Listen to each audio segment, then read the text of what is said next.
I'm faculty leader of MFL, also known as head of department, and we offer French at Key Stage 3, and then 3 foreign languages at GCSE, including German and Spanish. And we now also offer Italian for Welsh back at 6th form. I'm the project leader for our triple literacy project, and really saw this as a great opportunity to work in collaboration with English and Welsh in order to raise levels of literacy. And sometimes I think we get overlooked as separate languages, and a significant contribution to the whole school literacy can be really unnoticed. And therefore this whole project really helps us join as departments to agree shared goals and for all pupils to be able to benefit from a consistent approach by having common elements. So firstly, I want to talk about our literacy, our whole school literacy agenda, and to see how the Triple Literacy Project has become an integral part of that. We all know that literacy has a very high priority in education in Wales, and we need to ensure that reading and writing skills are sufficient for all pupils to access the whole curriculum, and how well the wider curriculum then continues to develop pupils' literacy skills. At Monmouth we have a whole school additional needs coordinator who has had already a huge impact on literacy levels, and I'm proud to say is a very active member of our team. Initially assessments are obviously taking place in Year 7 and throughout Key Stage 3 to provide the data to whole school to ensure pupils are supported, and reading ages are provided by the tests that we do regularly in Key Stage 3. This information is given to all teachers so they can be aware of what levels of support they can put in place. Now we also have a literacy coordinator then who works on developing literacy as part predominantly of the communication skills qualification as part of the Welsh BAC, and they also use interventions where 6th formers may support Year 7 with lower reading ages. And we also highlight illiteracy in our integrated curriculum, which has a skills focus which is led by tutors. And it offers up opportunities for extended writing, which then develops into the essential skills communication qualification. It offers opportunities to use spelling, punctuation and grammar, and also things such as PEEL, where we point, explain, example, linking, improving structure of writing. But it's clearly been recognised that in our school we need further links with other languages, and these need to be explored in evidence, which is how really the Triple Literacy Project has been evolved. Within that, examples of strategies to support literacy developments in lessons are shared with entire departments, and I'm sure that those are some of the obvious things that we all try to do, and within departments we do. However, sometimes if we do this in isolation, it's going to be ineffective, so we have to try to have more collaborative approaches, hence triple literacy. So what was our project about? So we had 3 main aims, and this was to create a common approach to teaching phonetics and applying sound rules when reading the words aloud, as we know some pronunciation can be really bad. 2, to design signage around the school in 3 languages, and thirdly, to develop shared reading strategies to help pupils learn to read for pleasure and to be able to gain gist when reading in Welsh or MFL. We wanted pupils to benefit from these particularly shared spelling strategies and develop skills in being able to apply their knowledge of sounds to help them spell words. We wanted to develop a common strategy amongst all 3 languages which would give confidence to pupils, particularly when reading aloud and with good pronunciation. And this would also in turn help with spelling and improve accuracy in writing. So by identifying cognates to help understanding and see patterns in language, pupils would find it easier to comprehend gist from a range of texts. As a result of this, pupils will be able to apply a wider range of vocabulary also to their own productive skills. So with pupils recognising a common approach that all 3 languages was taking, we would hope that it would improve also attitudes to language learning. And as part of our project, we also hope to raise perhaps the achievement of boys by making the material that they were reading more relevant and purposeful, and something that they could choose. So hopefully this would enable pupils to benefit from a real shared approach where we were teaching collaboratively and reinforcing methodology across the whole school. So what did we do? Well, originally we met as a group, all heads of department, English, Welsh and MFL, and the literacy coordinator. And then we found throughout our meetings that this group has then expanded from meeting to meeting as we'd invite other people to come along. And this once included a primary deputy head who was interested, heard about the work we were doing. And also this fed in, this was an integral part of the work that they do with sounds and literacy in primary school. We were very privileged to have Christina with us as well in a few of those meetings, who actually supported us with some of our ideas. So we looked at work that they were already doing within school using the read-write-ink system, which is a system that's been adopted by our school to raise reading ages in English and in some primary schools too. And it focuses on students recognising letters as sounds and how they blend together for correct pronunciation. So this takes place presently in our school by pulling pupils out of lessons.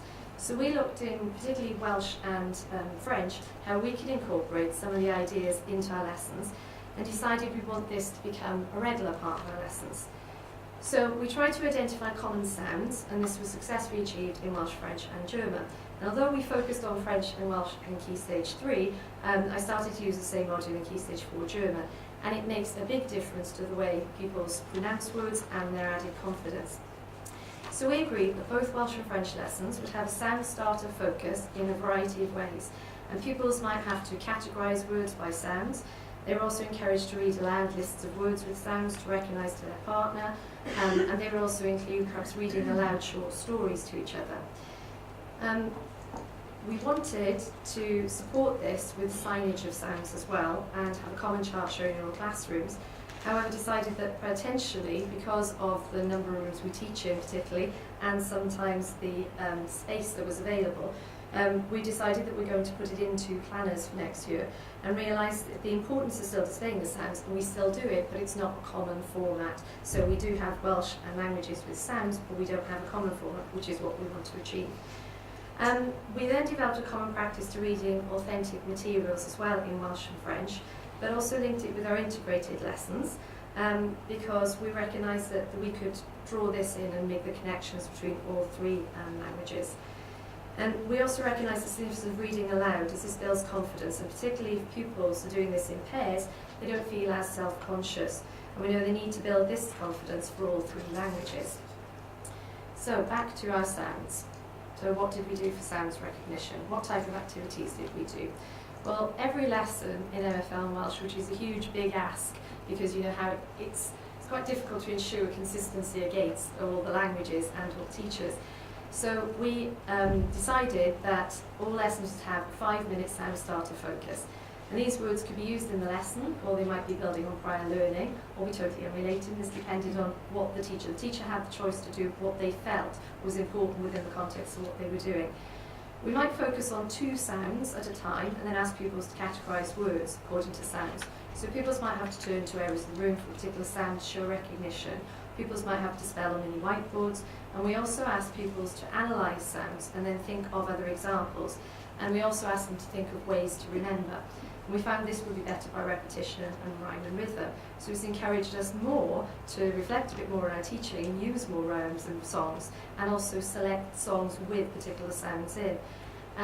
We also have more frequent vocab tests where, interesting, pupils now will spot patterns and recognise the sounds.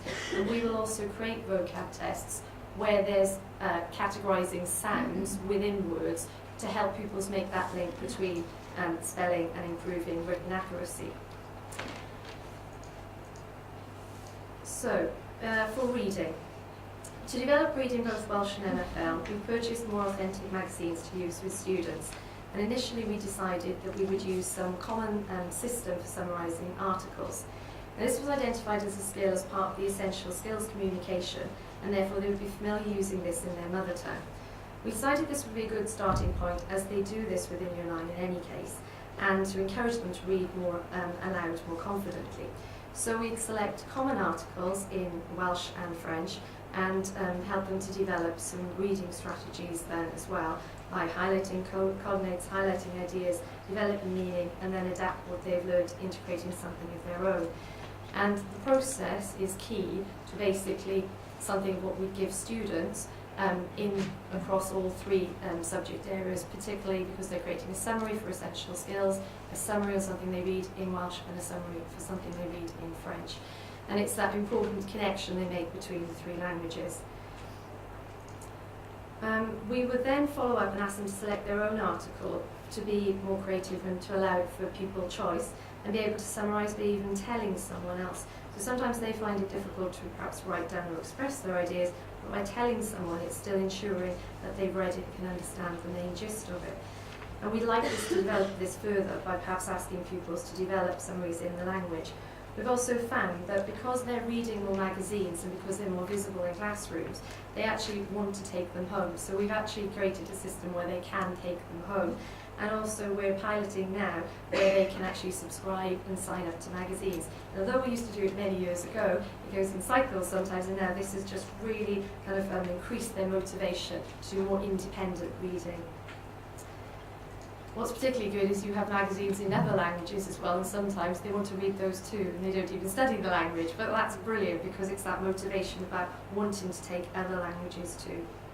Okay, so how are we evaluating this? Well, we have identified a group of Year 7 pupils who we are continuing to track, and a group of Year 9 pupils. And initially, we test Year 7 every year using reading tests, which will give them perhaps a reading age in English.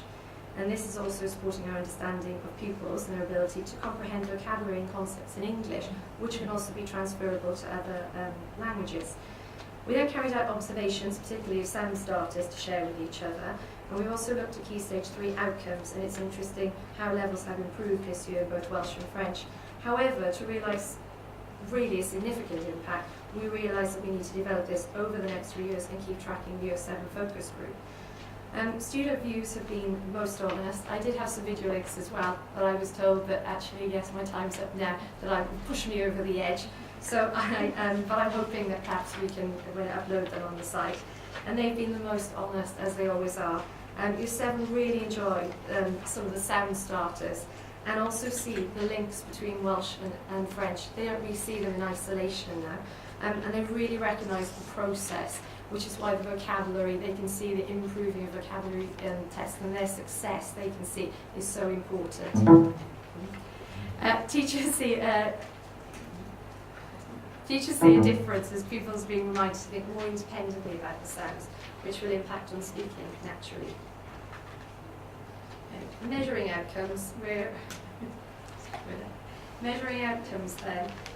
Obviously, again, as someone previously said, sometimes we have to measure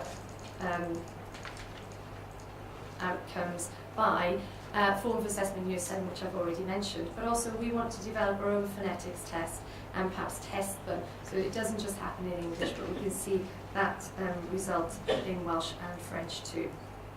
In Year 7, we track the progress within our own assessments in reading through Welsh and French as well.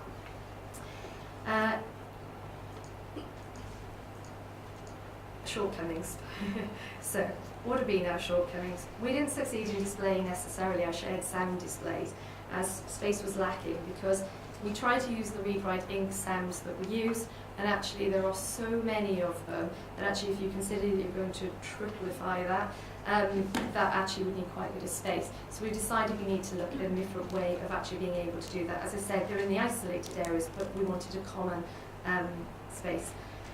The other thing that we still need to ensure is consistency in all areas, and also we also need to ensure that we were a little bit too ambitious, perhaps, in trying to achieve too much, considering the time restraint. But it's a project that you get so excited about that you just need to focus quite clearly and simply on one key aspect. So what was successful? Well, the key to this was being able to work collaboratively and having the time to meet. It gave us more recognition and is eventually recognised in the significance of our key contribution to literacy as languages. I'm proud to say now it's even on our whole school action plan as working towards improving whole school literacy. And we also have made sounds so key to everything we do. And obviously that's essential to pupils deconstructing language, and fully understanding how they say words and also spell them. And finally, developing more opportunities for reading and strategies, which I know has already been discussed, and obviously it's lovely to see the overlap. But it's some pupil immersement, and particularly their interest in language, and a really can-do attitude as well. So, how do we move forward? This isn't a project that you can't necessarily, you can do in a year. It's got to be ongoing. And we're going to present to whole school and encourage them to use in all subject areas some strategies like our reading summaries. We'd like to continue to develop also the oracy and particularly understanding more and responding and being more spontaneous. And thirdly, we want to carry on with developing paired reading tasks and sounds activities for pupils to do together. And sound starters now have just become a complete integral part of our teaching as well. This whole project has inspired us to develop an ongoing collaborative programme that we know will develop and grow. And it will help support our teaching and learning, most of all get us the best from our pupils. And I'd really like to thank Cilt for supporting us as well and give us a great opportunity to work together in raising literacy and also raising our profile. And it's not the end, it's just the beginning.